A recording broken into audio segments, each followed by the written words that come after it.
ఏడాది పరిపాలన అయ్యింది. మేము ఎన్నోసార్లు చెప్తాం. చంద్రబాబు నాయుడు గారికి కూడా నేను 2-3 సార్లు కలిసినప్పుడు కూడా, వాళ్ళ ఎమ్మెల్యేలను మంత్రులను కలిసినప్పుడు కూడా, మనం త్రిపులాని నేను సభలో కలిసి మాట్లాడాం. జగన్మోహన్ రెడ్డి గారిని మీరు మర్చిపోండి, పరిపాలన మీద దృష్టి పెట్టండి. ఎందుకంటే ఆయన చేసిన తప్పుల్ని పదే పదే పదే పదే చెప్పటం మూలాన ప్రజలకు వచ్చే లబ్ధి ఏం లేదు. మనం ఏదైతే చేయాలనుకుంటున్నామో దాన్నే చెయ్యాలి సార్ అని చెప్పేసి అని వాళ్ళ సభలో నేను చెప్పే మాటలు అది. ఇప్పుడు ఆ ప్రజల ఆశలను తీర్చాలి.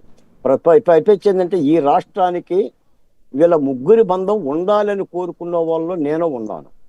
మేము అమరావతి ఉద్యమం అప్పుడే జనసేన, తెలుగుదేశం, భారతీయ జనతా పార్టీని కలవాలని కోరుకున్నాం. కొంత ఇబ్బందులున్నా భారతీయ జనతా పార్టీ కాదండి, డైరెక్ట్ గా లక్ష్మణ్ ఇక్కడ వేసేస్తున్నాడు.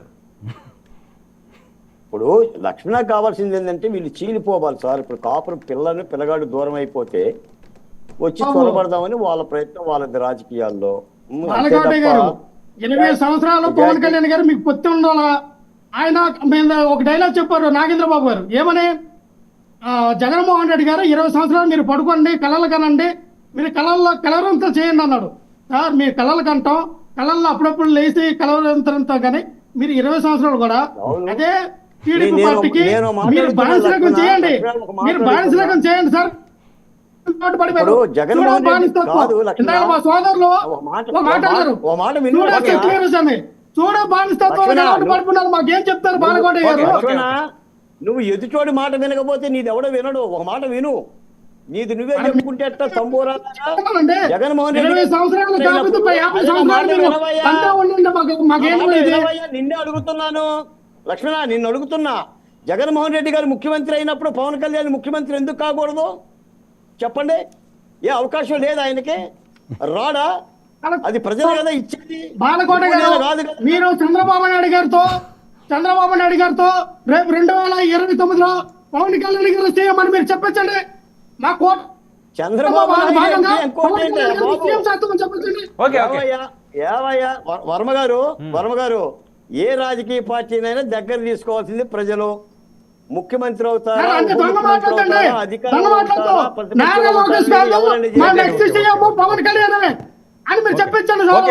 లక్ష్మణ్ ఆయన ఎవరు చెప్పించడానికి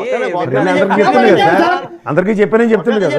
జగన్మోహన్ రెడ్డి గారిని చెప్పమని మరి అయితే జగన్మోహన్ రెడ్డి చేత చెప్పించు పవన్ కళ్యాణ్ ముఖ్యమంత్రి అని. పవన్ కళ్యాణ్ గారు ముఖ్యమంత్రి చెప్తాం, మా పార్టీలో ఉండాలని పవన్ కళ్యాణ్ గారు, మా పార్టీ సభ్యత్వం ఉండండి, మా పార్టీ కార్యకర్త, మా పార్టీ ఎమ్మెల్యే చెప్పడానికి మీరు ఒక అండర్స్టాండింగ్ లో ఉన్నారు, మీరు పొత్తులో ఉన్నారు కాబట్టి టైం వేస్ట్ కాదండి. కాదు వర్మ గారు, ఒకరు ముఖ్యమంత్రి అవ్వాలని ఇంకోరు చెప్తారా? ఆ పార్టీ చేసుకుంటుందా? జనసేన పార్టీ ఎందుకు పెట్టిండు పవన్ కళ్యాణ్ గారు? ముఖ్యమంత్రి అవడానికి పెట్టిండా, ఉప ముఖ్యమంత్రి అయినా ఉండాలని పెట్టుకుండా? ఆయనకు ఒక విధానం లేదా? ఆయనకు నడక చేసుకుంటారు. ఏంటి రేగి లక్ష్మణ్ కనీసం ఉమ్మేసేస్తున్నాడు లైవ్ లోని? చెప్పండి. ఆయన ఉమ్మేయడం కాదు, పవన్ కళ్యాణ్ గారు ఉమ్మేసిన దగ్గర మేము నిలబడదాం, పొరపాటు పడిందని తప్పుకుంటారని చెప్పారు. కాదు, ఇప్పుడు బాలకోట గారు చెప్తున్న అప్పుడు బాలకోట గారు చెప్తున్న దాంట్లో మీరు గమనిస్తే పవన్ కళ్యాణ్ గారిని ఉప ముఖ్యమంత్రి చేయడం గురించి కాకుండా పవన్ కళ్యాణ్ గారు నెక్స్ట్ ఎలక్షన్ కి ముఖ్యమంత్రి అని చెప్పమంటాడు అతను. ఇప్పుడు వీళ్ళు పొత్తులో 15 ఏళ్ళు 20 ఏళ్ళు మీరు ఉంటుండగా అని చెప్పారు ఆయన. బాలకోటకి సంబంధం ఏంటి? ఆయన వెళ్ళి అందరినీ కలిసి చెప్పాను, నేను నా మాట వింటలేదని చెప్తున్నాడు కదా ఆయన. ఆర్ఆర్ గారిని కలిసాను అంటున్నాడు, చంద్రబాబు నాయుడు గారు 2 పాలు చెప్పాను, జగన్మోహన్ రెడ్డి విషయం మాడొద్దని ఇలాంటివన్నీ సజెషన్లు ఇస్తున్నారు కదా.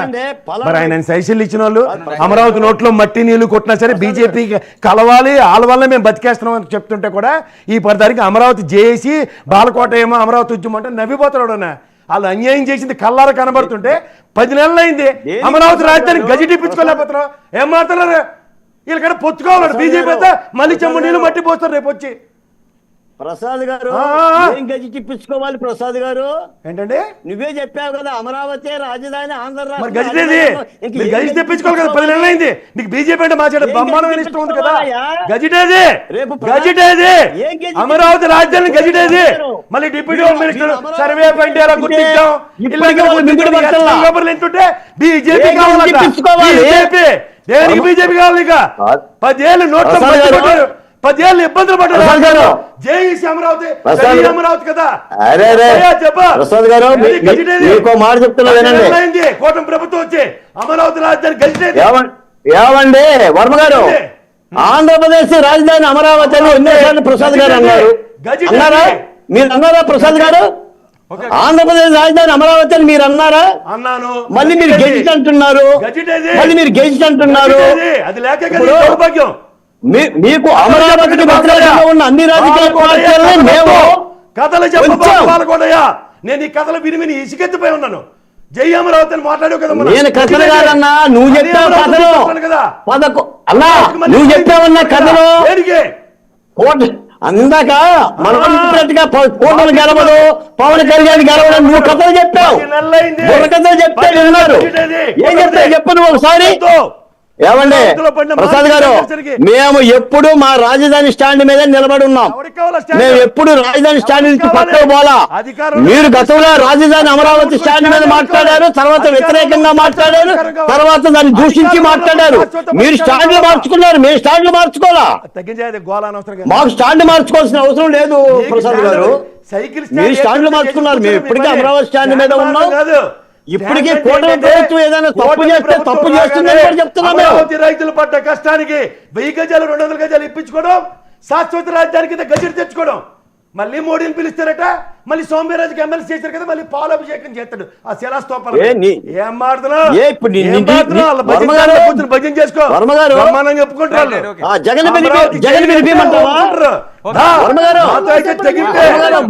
అమరావతి శాశ్వత రాజధానికి ఇది అమరావతి రాజధాని అని చెప్పించు. అది కష్టపడ్డారట. 1000 గజాలు ఎవరట, 200 గజాలు ఎవరట, ఐకానిక్ బిల్డింగ్లు కట్టే అమరావతి. దేవుడు అంబేద్కర్ ఘోషిస్తుంది గ్యారెంటీగా చెప్తున్నా. వర్మ గారు నా చేత మాట్లాడించండి. అమరావతిని అన్నంత కాలం మీకు రాజకీయ భవిష్యత్తు ఉండదు. మోడీని కిందకి దించింది. ఎవరు పడతారు ఒకరికి పొత్తు లేకుండా పొత్తులు లేకుండా అమరావతి ఉద్యమం 2వ దశ దేనికి చేశారు? అభివృద్ధి. ఏ సీడ్ క్యాపిటల్ రోడ్ పడిందా? వర్మ గారు సీడ్ క్యాపిటల్ రోడ్ పడిందా? ఒకటే చేస్తాను. మాట్లాడండి. వర్మ గారు, జగన్మోహన్ రెడ్డి గారి నెత్తిన వామ